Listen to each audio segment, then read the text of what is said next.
आज हम कक्षा 8 में नागरिक जीवन का दूसरा पाठ पढ़ा रहे हैं, देश की सुरक्षा एवं विदेश नीति। इस पाठ को ध्यान से सुनेंगे और समझेंगे। स्वतंत्रता के बाद देश की आज़ादी को सुरक्षित रखने के लिए आवश्यकता था कि देश की सैन्य शक्ति को मजबूत किया जाए। आज़ादी के तुरंत बाद पाकिस्तान द्वारा किए गए आक्रमण ने हमें और सतर्क कर दिया, अतः सेना को आधुनिक बनाने, सैन्य बल की संख्या बढ़ाने तथा सेना की नई ज़रूरतों को पूरा करने के लिए सैन्य अनुसंधान एवं प्रशिक्षण केंद्र स्थापित किए गए।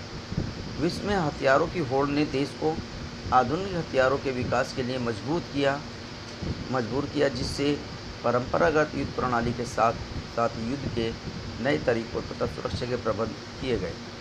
सेना के तीनों अंगों थल सेना, जल सेना एवं वायुसेना को अधिक शक्तिशाली बनाया गया। सैन्य संगठन। भारतीय सेना का सर्वोच्च सेनापति कमांडर राष्ट्रपति है, किंतु देश की वास्तविक सुरक्षा का दायित्व मंत्रिमंडल पर होता है। मंत्रिमंडल की ओर से रक्षा संबंधी मामलों पर विचार विमर्श करने के लिए एक उच्च स्तरीय समिति है, जिसका अध्यक्ष प्रधानमंत्री होता है।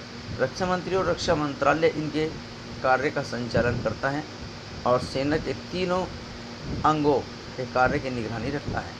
अपने गणतंत्र दिवस के अवसर पर टेलीविज़न में सेना के 3 अंगों तथा यथा जल सेना, थल सेना एवं वायुसेना को मार्च पास्ट करते आपने देखा होगा। आइए अपने देश की सेनाओं को जानें। हमारी सेनाएं सभी का मुख्यालय दिल्ली में स्थित है। पहले नंबर पर भारतीय थल सेना 5 कमानों में विभाजित है। पश्चिमी, पूर्वी, दक्षिणी, उत्तरी और केंद्रीय कमान। थल सेना में कई प्रकार की सेनाएं हैं, जैसे इन्फेंट्री, तोपखाना, आर्मी, मेडिकल कोर, आर्मी शिक्षा कोर आदि। दूसरा, भारतीय नौसेना को जल सेना भी कहते हैं। यह 3 कमानों में विभाजित है, पश्चिमी कमान, पूर्वी कमान और दक्षिणी कमान। नौसेना के भारत में 2 बेड़े हैं, पूर्वी बेड़ा और पश्चिमी बेड़ा। ठीक इसी प्रकार तीसरा अंग जो है वो है भारतीय वायुसेना। इस समय 4 कमान हैं, पश्चिमी वायु कमान, पूर्वी वायु कमान, प्रशिक्षण कमान और रख रखाव कमान। तो ये 3 प्रकार की हमारी सेनाएं हैं और तीनों का इसमें इनका लोगो दिखाया गया है। इन सेनाओं के जो सैनिक होते हैं उनके कैप पर ये तीनों प्रकार के अलग अलग चिन्ह, लोगो लगे होते हैं। ये इनकी पहचान है, आप इनको पहचान सकते हैं किस सेना के ये हैं। थल सेना को जनरल कहते हैं, थल सेना अध्यक्ष को जनरल कहते हैं, नौसेना अध्यक्ष को एडमिरल कहते हैं और वायुसेना अध्यक्ष को एयर चीफ मार्शल कहते हैं। तो इन सशस्त्र सेनाओं में भारत का कोई भी नागरिक इसमें सम्मिलित हो सकता है और अपनी सेना का कोई भी कार्य पद ग्रहण करके कर सकता है। महिलाओं को भी अलग सेवा कमीशन, शॉर्ट सर्विस कमीशन में भर्ती किया जाता है। जिन शाखाओं में महिलाओं की भर्ती की जाती हैं उनमें कुछ इस प्रकार से हैं, जैसे थल सेना की सिग्नल सेवा और इंजीनियरिंग शिक्षा कोर, आयुध कोर तथा गुप्तचर शाखा। दूसरा, नौसेना की सभी शाखाओं में इनको सम्मिलित किया जा सकता है। तीसरा, वायुसेना की उड़ान, वैमानिकी, इंजीनियरिंग शिक्षा, प्रशासन, लेखा तथा मौसम विभाग में इनको सम्मिलित किया जा सकता है। सेना में भर्ती होने के लिए पहले एक चयन परीक्षा ली जाती है। इसमें उत्तीर्ण होने पर उनको प्रशिक्षण दिया जाता है। सैन्य प्रशिक्षण के लिए देश में अनेक प्रशिक्षण संस्थान हैं। इनमें से नेशनल डिफेंस अकादमी, इंडियन मिलिट्री अकादमी, ऑफिसर्स ट्रेनिंग एकेडमी और नेशनल डिफेंस कॉलेज हैं। आधुनिक युग में नए अस्त्र-शस्त्रों का प्रयोग होने लगा। दूरगामी मिसाइलों तथा परमाणु बमों के आविष्कारों से आक्रमणों का खतरा और भी अधिक बढ़ गया है। भारत ने भी परमाणु बम बनाने की क्षमता प्राप्त कर ली है तथा अनेक प्रकार की मिसाइलें तैयार की हैं। इसका उद्देश्य आक्रमण के समय अपने देश की रक्षा करना है। सुरक्षा संबंधी वैज्ञानिक उपकरणों के निर्माण तथा परीक्षण में डॉक्टर APJ अब्दुल कलाम का योगदान उल्लेखनीय है। अब चर्चा होती है डॉक्टर अब्दुल कलाम कौन थे, वे किस कार्य के लिए प्रसिद्ध हैं, मिसाइल क्या होती है, इसका क्या कार्य होता है। तो इस प्रकार से हम उनके विषय में चर्चा करते हैं। अपने गांव नगर की सुरक्षा कौन करता है, ये सारी बातें आप ध्यान से देखेंगे सुनेंगे। जिस प्रकार हम अपने गांव घर को सुरक्षित रखते हैं, उसी प्रकार से देश और को सुरक्षित रखने की आवश्यकता पड़ती है, जिसके लिए विभिन्न प्रकार के संगठन तैयार किए जाते हैं। सुरक्षा में सहायक अन्य संगठन में सेनाओं के उपयुक्त 3 अंगों के अतिरिक्त कुछ अन्य संगठन हैं जो देश की सुरक्षा के लिए कार्य करते हैं। देश की अंतर्राष्ट्रीय सीमाओं पर स्थायी रूप से चौकसी का कार्य सीमा सुरक्षा बल बॉर्डर सिक्योरिटी फोर्स नामक संगठन करता है। समुद्र तट की सीमाओं की सुरक्षा तट रक्षक कोस्ट गार्ड्स करते हैं।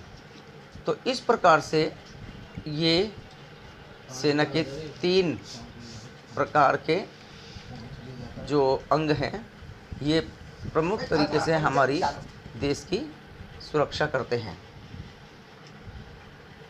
आगे देखते हैं संगठन कार्य। संगठन ये क्या कार्य करता है? इनके कार्यों में रक्षा प्रतिष्ठानों की रक्षा करना, तरक्की रोकना, तस्करी रोकना तथा खोज बचाव के दलों का संगठन करना मुख्य है। तीसरा महत्वपूर्ण संगठन प्रादेशिक सेना। यह नागरिकों का एक संगठन है। इसमें देश की सुरक्षा कार्य में भाग लेने के इच्छुक नागरिक अपने खाली समय में सैन्य प्रशिक्षण ले सकते हैं। चौथा संगठन नेशनल कैडेट कोर NCC है। इसमें बालकों के साथ साथ बालिकाओं को भी डिवीज़न है।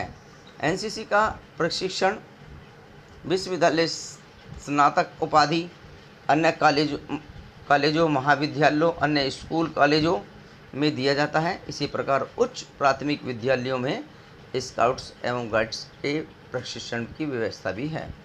केंद्रीय औद्योगिक सुरक्षा बल CISF एक अर्धसैनिक बल है जिसका मुख्य कार्य सरकारी कारखानों एवं सरकारी उपक्रमों को सुरक्षा प्रदान करना। इसके अतिरिक्त देश की आंतरिक सुरक्षा, विशिष्ट लोगों की सुरक्षा, परमाणु संस्थान, ऐतिहासिक धरोहर आदि की सुरक्षा का कार्य होता है इनका। केंद्रीय रिजर्व पुलिस बल CRPF भारत के केंद्रीय सशस्त्र पुलिस बलों में से सबसे बड़ा है। यह भारत सरकार के गृह मंत्रालय के तहत कार्य करता है। CRPF की प्राथमिक भूमिका पुलिस कार्रवाई में राज्य और संघ शासित प्रदेशों की सहायता करना होता है। कानून व्यवस्था और आतंकवाद विरोध में इनकी सहायता निहित रहती है। रैपिड एक्शन फोर्स RAF केंद्रीय रिजर्व पुलिस बल की एक शाखा है जो दंगों एवं भीड़ को नियंत्रित करती है। राष्ट्रीय सुरक्षा गार्ड NSG गृह मंत्रालय के निरीक्षण में कार्य करती है और इनका मुख्य कार्य विशिष्ट व्यक्ति की रक्षा करना और बंधकों का बचाव, महत्वपूर्ण प्रतिष्ठानों को आतंकवादी खतरों से सुरक्षित करना इनका कार्य होता है। शांति काल में सेनाओं तथा सहायक संगठनों की आवश्यकता उस समय भी पड़ती है जब देश पर किसी प्रकार का आंतरिक संकट आता है। गुजरात में भूकंप, ओडिशा में आई बाढ़ तथा अंडमान निकोबार में सुनामी के समय सैनिकों ने विशेष प्रकार की सहायता पहुंचाई थी। अब आती है हमारे देश के इन नागरिकों के कर्तव्य।